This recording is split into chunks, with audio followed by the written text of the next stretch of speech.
Now, what day is today? I think today's a Monday. Is it Monday, Pat? It certainly is a Monday. Well, it followed. Yesterday was Sunday, so I'm working on that. It probably is Monday then. Yesterday was Sunday. There's a good chance, all right. Is the sun? Give me a weather report here, because the sun here, well, it's clouding over a bit now, but it was just beautiful autumn morning. And yesterday was the same beautiful autumn day. It's a beautiful day here. And Jude, I should inform you that while I'm sitting here rambling with you, my wife is out cleaning the back with a big heavy yard brush and so on. And I think that's that is the way God intended. That's a fair divvy of effort. Yeah, that's the way the Almighty organized life. Yes. A division of the spoils of work. Yeah. Okay. All right, Pat. Let's settle down now and get on to some important stuff.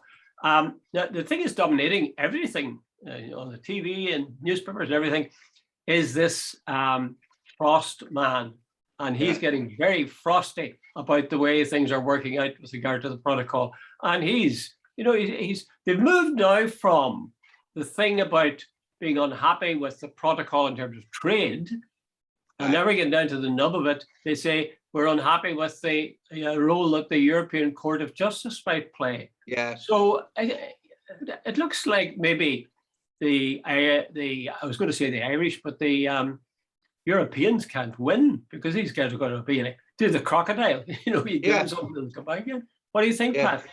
I sort of came out of the blue, and I got this wee note yesterday morning from, and my friend sent me this. The proverbial, except he spelled it out, has hit the fan now, and there's very little doubt about that. Because you could come at this about 3 or 4 different ways. It obviously has totally irritated the hell out of Simon Coveney. He said, he said, a real question: are the Brits really interested in doing a deal, or is this just, are they wanting to just spike relationships with the EU even more? Jude, and here's a guy last week who at the Tory party conference admitted totally that the trade between North and South was going far better than they expected, that the land bridge that they thought would be vital to squeeze concessions out of the EU, in other words, customs and all that, Dover for Irish lorries, they could use that to sort of get as a bargaining chip. That's fallen apart as well. He's also sort of saying that the whole economic thing is actually proving far better for the island of Ireland than it is for Britain. And of course, Jude, put in the background then again of gas prices going up, a shortage of lorry drivers, fruit and potatoes rotting in the fields, not enough poultry people to do the work for Bernard and Matthews and all the rest of it. And so, by the way, and then they're cutting the 20 quid off the universal social charge.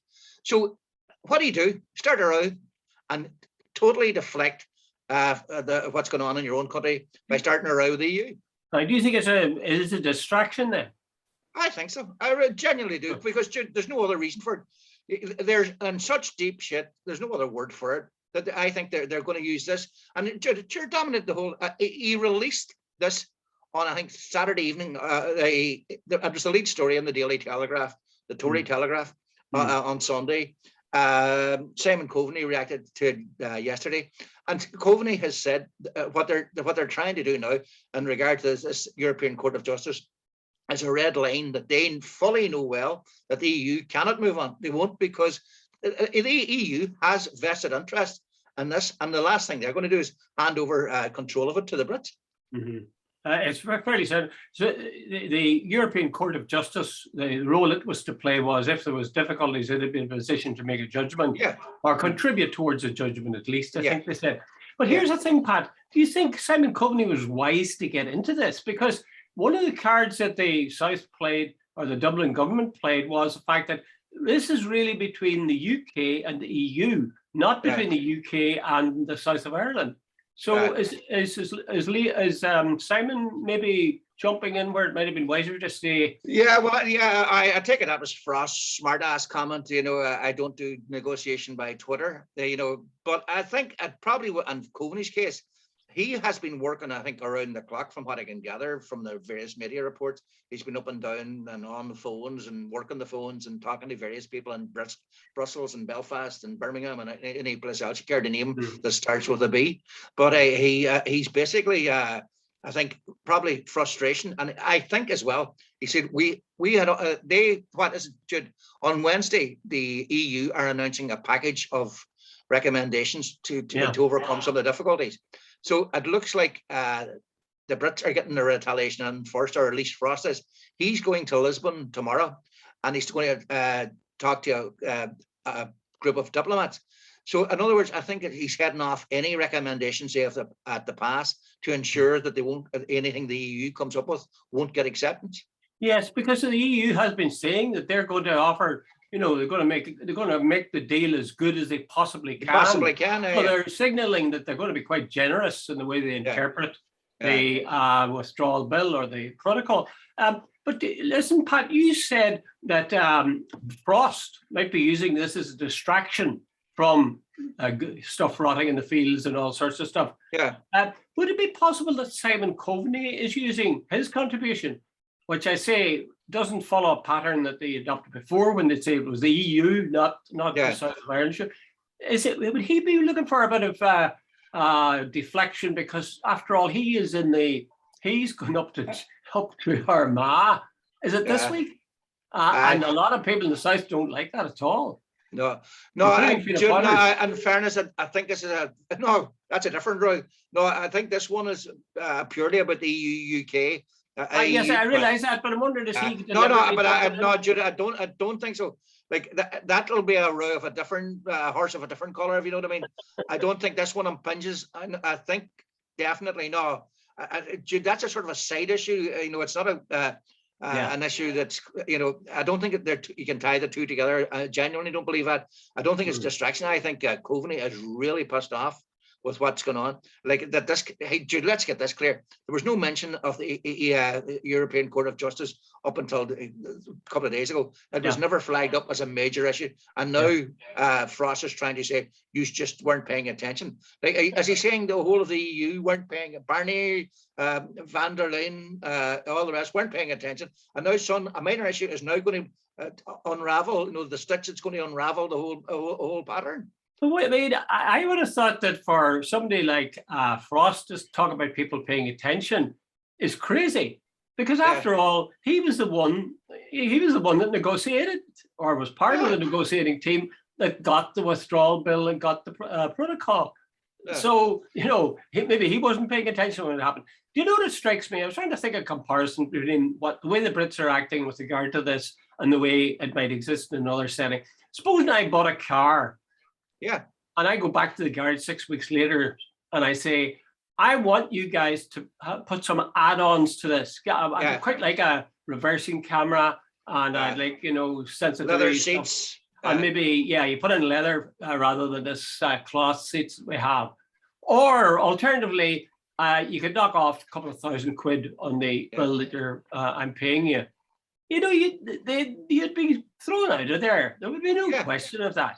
You wouldn't have to go for a solicitor to know you hadn't a chance. No, you hadn't a leg to stand on. How is it that at international level that Frost can get away with this, where he signs up to something and within how long? I don't know, not very long anyway. They're saying, you guys have to get this sorted. We're getting impatient with you. Well, you left in the first place. Then you signed this deal, and now you're saying it's all our fault. Yeah, but Jude, if you watch the coverage on Sky and BBC, it's all. I suppose it's a wee bit simplistic or naive for me to suggest it, but that's not how it's playing in Britain. The EU is the bad guy.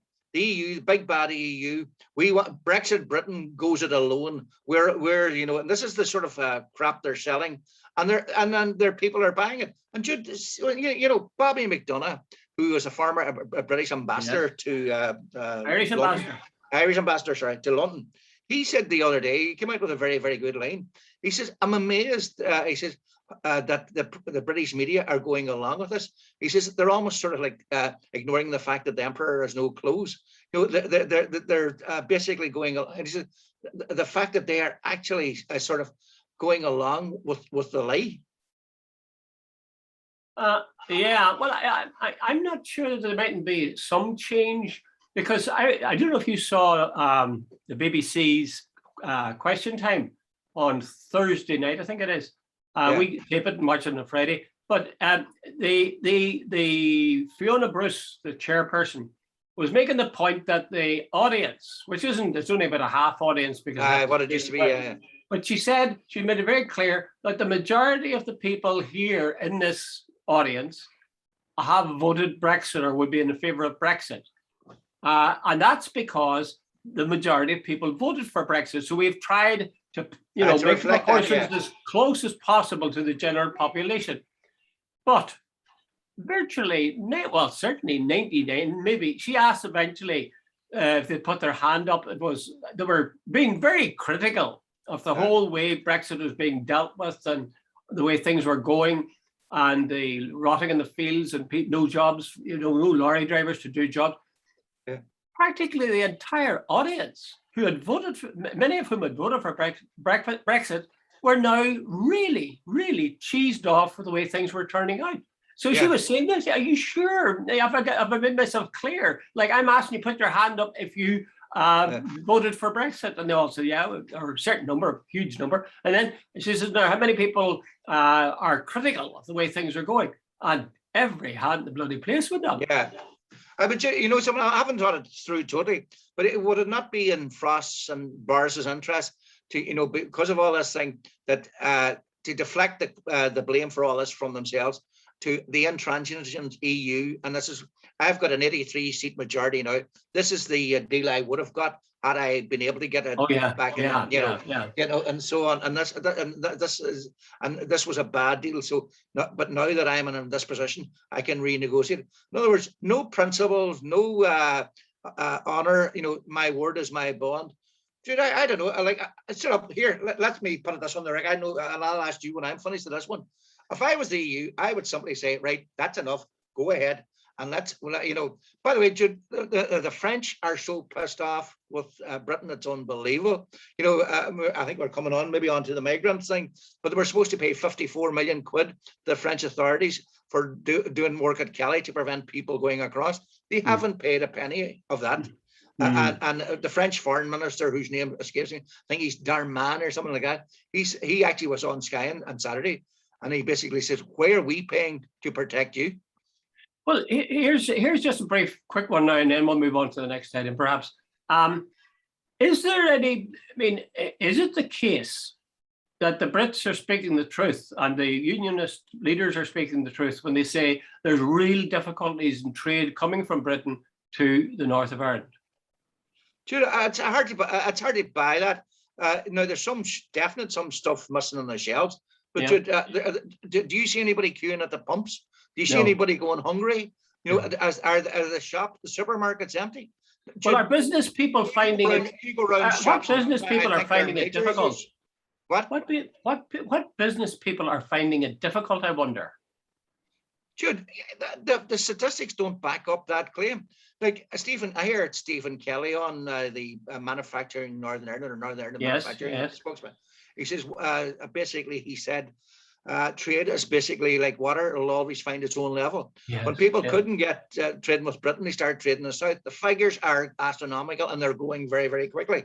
They're finding alternative reordering routes for the shops, and at some. And like I met a guy who's in business in Derry. He told me that I mentioned this a couple of weeks ago. He said there was one shop. They get their stuff from Britain, and they were having difficulties. Another shop, a well-known chain, reordered through Dublin, and he says their shelves are full. Now, I can't stand over that. I'm just simply telling you what a businessman told me. So they're finding alternatives very quick. By the way, Jude, and I'm serious. I was in Derry this morning. I saw several lorries with southern registrations, articulated lorries. So I presume they were doing deliveries. Well, you see, I wonder if it's a case that a lot of unionist or Protestant business people would be doing quite nicely, thank you. But because they have residual feelings of loyalty towards the various unionist parties, they feel like they shouldn't speak out. They just go on with they're keeping their head down, incidentally, I don't know if you were listening to Talkback today, but there was some discussion. And this is a sort of a side issue now, we're talking about unions, but there was a side, they were asking Doug Beattie if he would, supposing there was an election, as there will be, and supposing he came out as the second biggest party, would he serve as Deputy First Minister? And he evaded the question. He wouldn't answer it, really. Now, I mean, when you stop and think about that for a minute, that's crazy. That is really crazy stuff. Because, I mean, if you believe in democracy, you have to say, I'll take whatever job I'm assigned by the people. If the people vote me into First Minister, fine, I'll take that. If they vote me into Deputy First Minister, that's what they've decided. Maybe I think they're wrong, but that's what they voted for. Yeah. But the unionist politicians get away with it. Doug Beattie's seen as a very reasonable sort of unionist, but here he's saying, I'm not going to say I actually would serve as Deputy First Minister. What sort of supremacist mindset is this? But Newton Emerson and the columnist in the Irish Times actually made that very point. He said the fact if a unionist was refusing, well, he was referring to the DUP now, I should put that on the record, refused to accept the post of Deputy First Minister, it was going to send out a very bad signal for unionism. In fact, you nearly criticized the journalists that they would need to ask the question. It's like saying, are you in favor of shooting prisoners, or are you in favor of Nazism or something? You don't ask questions like that. The famous one in journalism was, "Are you still beating your wife?" Okay. One solicitor admitted that yesterday he was not beating. Denied yesterday. You can always put it in. No, the question was, if you were in a position to be beaten by your wife, would you accept that if the will of the people said so? Okay, let's go on to the happy topic, equally happy topic of the migrants. You were telling me that there's something like 1,000 migrants arrived over the weekend in Britain, among them children and babies and stuff. And what has become of them? Have they been accepted into Britain? Dr. Collins, that was coming at this. The reason, and I'm asking you this one, because do you believe if somebody rocks up on your shore and comes across maybe in a canoe or an inflatable, and they come across maybe rowing from France to England and takes them 9 hours, and maybe there's a newborn baby, do you think there's a moral imperative on the host country to accept those people? Well, if I was going to be dealing, if you asked me that as a Christian, like the obvious Christian answer is you take them in. But leave aside you work on the assumption we're not talking about Christians here, we're talking about politicians or people who are making these decisions. I think you have to have the answer, first of all, are these people fleeing from something, or are they economic migrants? If they're fleeing from something, there should be no question about it. I think they should be accepted. But then you see, there's a hint of economic migrants because they're in France and presumably they're not under threat there. So they're looking for a better life in Britain. I tell you what I think there should be more of among the British people, the decision makers. They should be looking for ways in which, not that these people would be seen as a burden, but that these people could be seen as, in some ways, even a gift or a benefit to Britain, where they've got shortages of people who are, getting crops out of the fields, harvesting. They've shortage of lawyers. There must be looking after old people. There's all sorts of stuff where there's need for labor. Why could these people not be? I mean, I think myself that socially, just purely in social terms, they're very good for Britain. And the same thing goes for Ireland, only more so. But even taking it purely in terms of their value economically, the imagination of the British politicians should be such that they would find ways where they could get these people to actually help Britain rather than see them as a burden. Yeah. Now, the thing was, it struck me there was 1,100 people arrived apparently between Friday and Saturday in Britain, including a newborn baby. It was only a couple of days old, apparently. And I thought to myself, and there was a very mixed reaction. If I caught the tail end of Sky, there were some people there in Britain who were very honourable and very decent and very generous and compassionate. Said, look, there's a duty on us. If you're so desperate that you're willing to get in a canoe and paddle across that sea, etc., and conditions like this, you are desperate. You're putting your life on the line, so you're running from something. There were a lot of people saying one of the reasons we left the EU is we don't want this sort of stuff. This is part and parcel of the world we want to put behind us, and so on. And I sort of could say, you could see on one way, like, hey, Jude, some of the people, there's 60 million people, isn't it, living in Britain, and it's a relatively small island, and so on. And you can see there, if you ever go around London and Jesus, Jude, it's just urban sprawl, urban sprawl, urban sprawl, and so on. And their services are getting overrun, so on. But hey, speaking, to use your term as a Christian, I thought the attitude of some of the people was disgrace. Like Jude, one of the things throughout history is you give people in desperation asylum. That's one of the decent things about human nature. But you see, I think that and I have some sympathy with it. I think the Brits or the British politicians would say, look, these guys aren't fleeing. They're in France. Yeah. So they're now coming to us. They could, why should we accept them? They've come to a country where they're not under danger. Yeah. Or under threat. Oh, but Jude, if you look at some of the people in Ireland living in that direct provision, I saw quite a lot in recent times.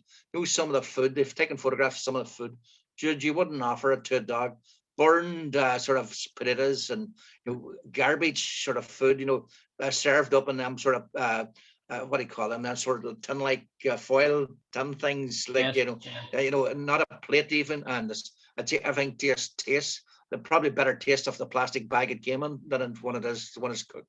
Yeah. You sort of go, Jude, that's not a way to treat people. But other side of the story, Jude, there were 17,000 people arrived in Britain, asylum, I presume it, landing in places like Kent and Dover and wherever else up until the end of September. So it's an issue. And Jude, it's not too far from me. We're going to put a centre in Moville, direct provision centre, and the place there, somebody shed a light to it last year. So it's an issue that can get a lot of people's backs up.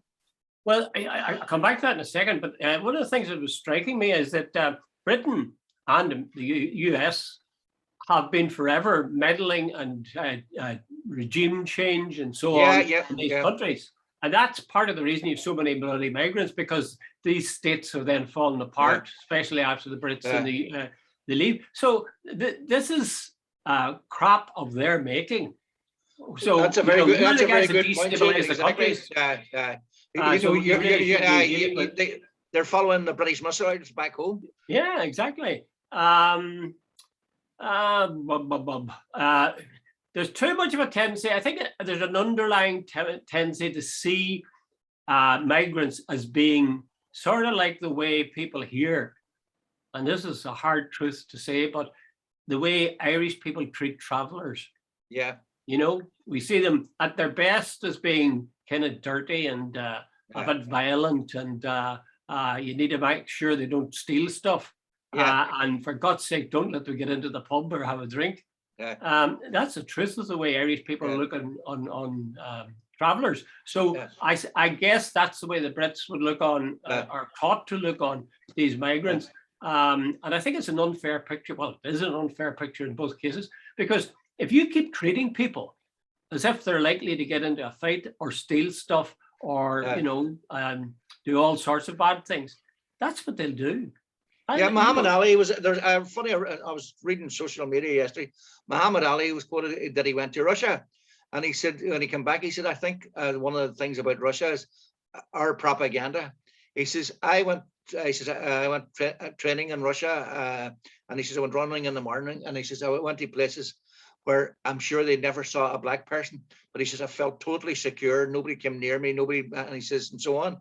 But he says, yet here in this country, there are certain places that I can't go running in white neighborhoods because they'd be saying, he says, the first thing somebody's saying, I'm out to rob somebody, or I'm out to steal something, or I'm out threatening some woman. And he says, the police would be following me. So Jude, you're dead right. It's there's a lot of things we need to sort of have a look at. Do you just give me a yes or no on this? Do you think that the Irish people are ever going to settle that traveller thing? Nope. I mean, that's appalling. Because, travellers have been going since, I don't know when. Certainly, my first memories as a child is what we call gypsies come to the house begging, Yeah. But there's one thing, and you see, travellers, I sometimes think, are the authors of their own misfortune. There's what pave point. That's the people say. No matter what a traveller does, the settled person is always in the wrong, and I think that is totally.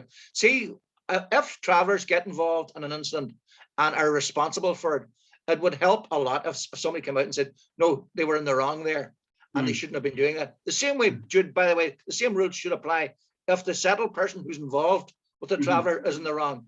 Like, it doesn't help either side. If, Jude, say a traveller goes along and steals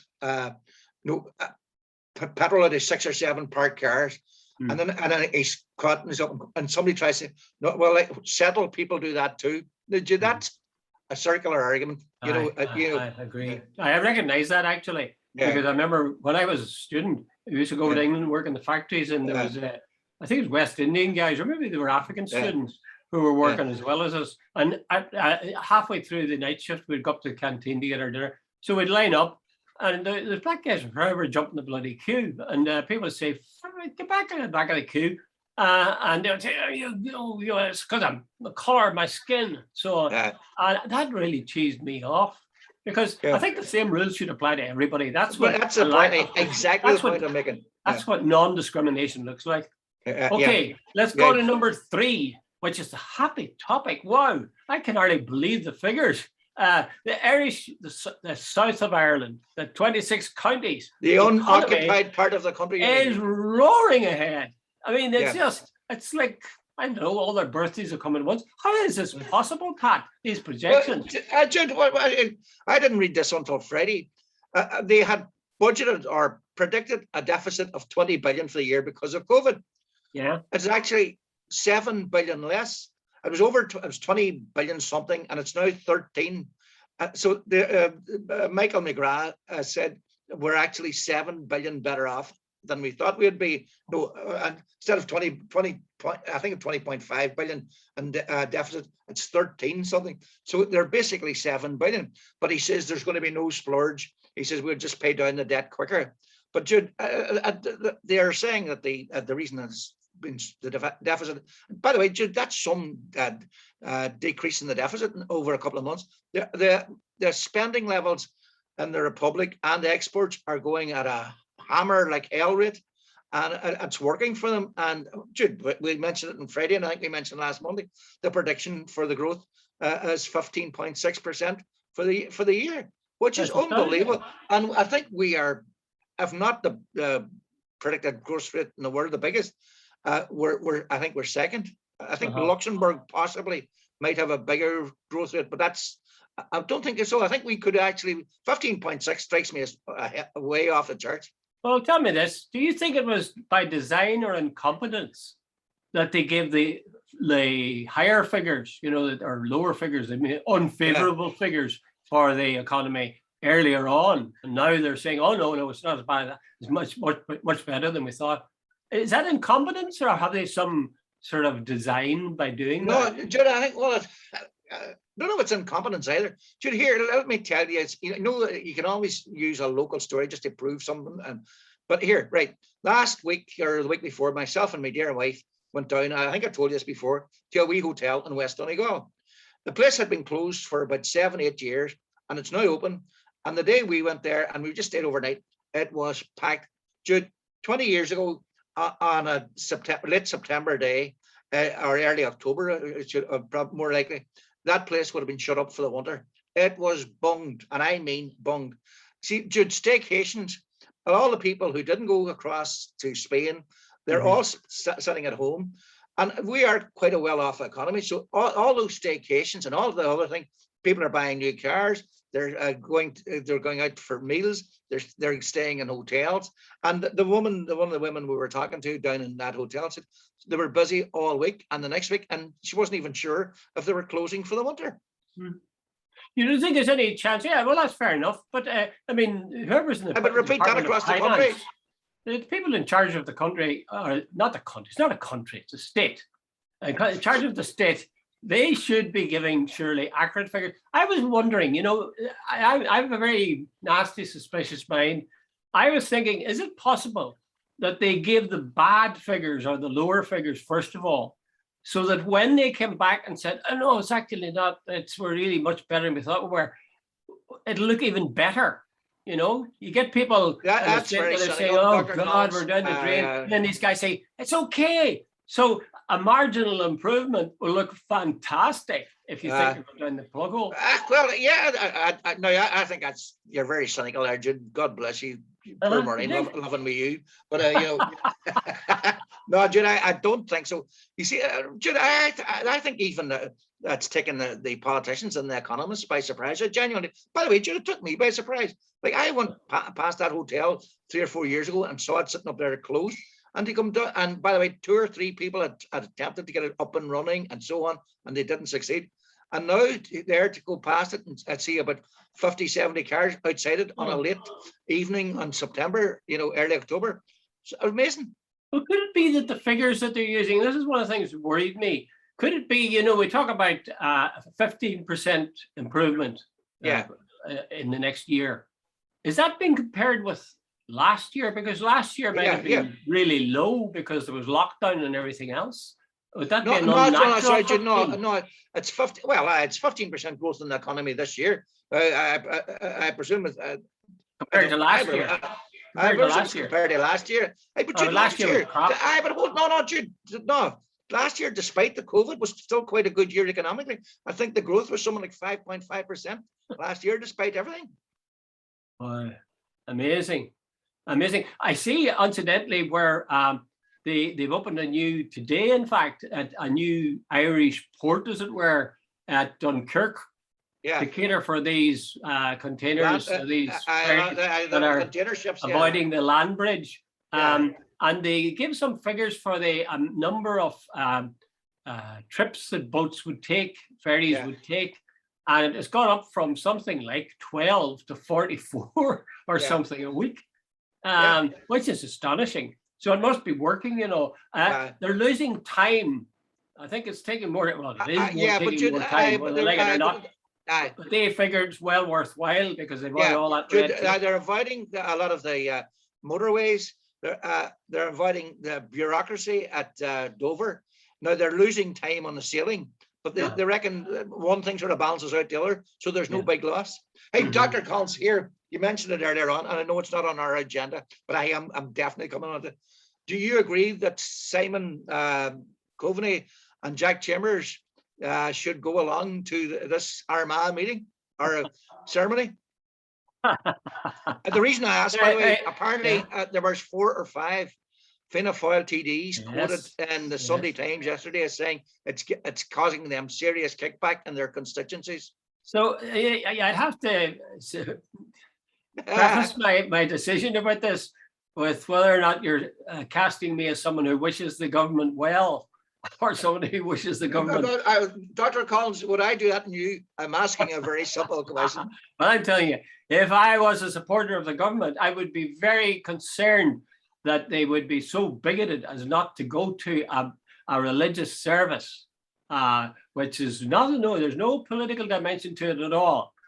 Yes. If, on the other hand, I was a normal, sensible person, I would say, of course, this is a political get together of one kind or another, and those two guys are sorry as can be. And that's what I said earlier on. I have a notion Simon Coveney in part has been speaking up about Frost and company because he wants to get the heat off him for being the one to go there. And this Fianna Fáil chief whip must think that he must have done something bad in a former life, because he's been tied on, Simon, and dragged up there.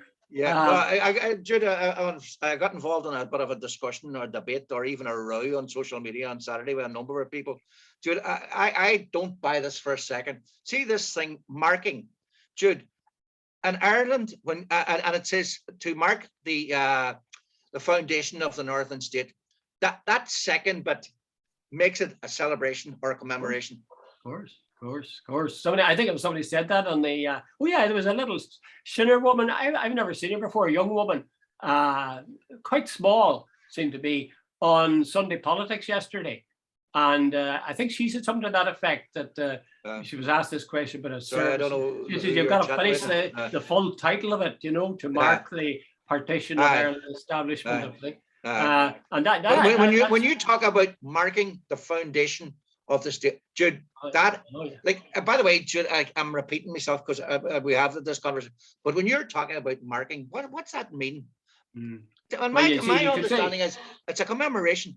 Well, if something I said to you, Pat, mark my words, that would be pay attention to what I'm saying, right? So mark this this occasion. Don't lest we forget there was partition and there was the setting up of a 6-county statelet. Okay, so let's go to our last topic, which is get away from all that political strife and gouging and kneeing and all the rest of it, and let's go to straightforward sort of the noble art of self-defense. That is Tyson Fury against this other guy. I forgot what his name is already. Deontay Wilder. Wilder, Tyson and Wilder, Fury and Wilder. And I gather that great names. I was glad to see. Well, Fury took his name from Tyson. He took the name, but that was from Mike Tyson. And Fury, I suppose he wanted to make himself sound. No, he's an Irish traveller. It's not his name. It's an Irish traveller background. It isn't exclusive to travellers, by the way. I knew a number of Furies when I was in. But he's an Irish traveller background. I think. What do you think? I mean, you asked the question, like, are they just turning it into some sort of a circus? But I would say that is a long history. And the one who really brought it right into the open was Muhammad Ali. Muhammad Ali, at the time he fought, what's his name, that he beat Sonny Liston, but he was still Cassius Clay. Who was it he beat then? Sonny Liston. Boy, did he hype that up. Was that a circus or was it not? I mean, and I gather that that's the way that there's an element in black culture that knows how to do the showman stuff, to hype up anything that they're doing that they want to get attention for. So maybe Tyson Fury is just following in a tradition. Personally, I'd rather have a Tyson Fury who is partially interesting, at least in that respect, rather than a guy who says, "Oh shucks, I'll just do my best." You know, that's no. I was watching, and I remember, you bring up Muhammad Ali. I grew up in an area of Muhammad Ali, Sonny Liston, Floyd Patterson, and there was a back end of Rocky Marciano and all that, and Sugar Ray Robinson and Sugar Ray Leonard. And boxing was considered probably the #1 sport in the world, and the guys, you maybe had to fight 50, 70 times before you got a chance at the world title. There was so much. Now, after 3 fights, the boys are fighting for a world title. They're, what do you call the big guy? I can't remember, the black guy that lost there to the Russian there. Like, he's worth 35 million already, and I think he's lost about 2, and he only had about 10 fights before he got the world champion. Right? Tyson Fury, he's 6'9". He's about as mobile as a oak tree, and yet and it's just a slugfest. And but there was 5 knockdowns. And you used the term the noble art of self-defense. It's art. Jesus, there was about as much art in, I think, and what I could see. I was just slugging each other. There was nobody dancing like Muhammad Ali, or there was no sort of brilliant defensive work. It was just 2 big men slugging it out. Jude, you're not saying you paid out to see this? No, I just saw wee bits of it on the news. Not at all. I haven't paid to watch a boxing match in years, but the wee bits I could see and the wee highlights. And I read a wee bit funny. I read the Sun online this morning about it, and basically, by the way, there even claims suggestions of fix, because allegedly, I didn't see this, but that the referee, when Fury was knocked down, apparently counted so slowly, giving him time to recover. So they're, what if somebody says, if politics hadn't been invented, boxing would have been the dirtiest sport in the world? Yeah, those are some truth in that too. On the other hand, maybe, again, my cynical-minded work, maybe they want to muddy the waters a little bit so that there's some justification for a rematch. No, they fought 3 times and Fury have won all 3. So I don't think there's much. I don't think there's much mileage in another. Mileage in that one. No, so I think no. But Jude, when you're 6'9", and he was 227 pounds. And what's that? 18, 19 stone, whatever. Like the days, like Jude, Floyd Patterson was about 5'11", and he was around about 12 and a half, 13 stone. But he was a boxer. Technically, he was brilliant, and so on, so on. And they had learned, to use your term again, the noble art. Now it's just, hey, punch like hell and hope for the best. But remember too, Joe Bugner, the Hungarian Brit. I think he's living in Australia for about this last 40 years. But like Joe had about as much movement as a piano. He just in the ring. He walked around. Joe Bugner was the Christine Truman of boxing. I hit the ass. You get that reference? Christine Truman. Well, Christine Truman was the one of the great white hopes of British tennis back in the day. And of course, like she lost, it was like old Tim never delivered. Henman, come on, Tim, and then he loses. So I guess they got attention because part of this is that what has happened to boxing, you see. Yeah. How come that the States, with all its tradition of boxing, it was always an American heavyweight who was the world champion. And here we have these two guys, both of them are British, are they?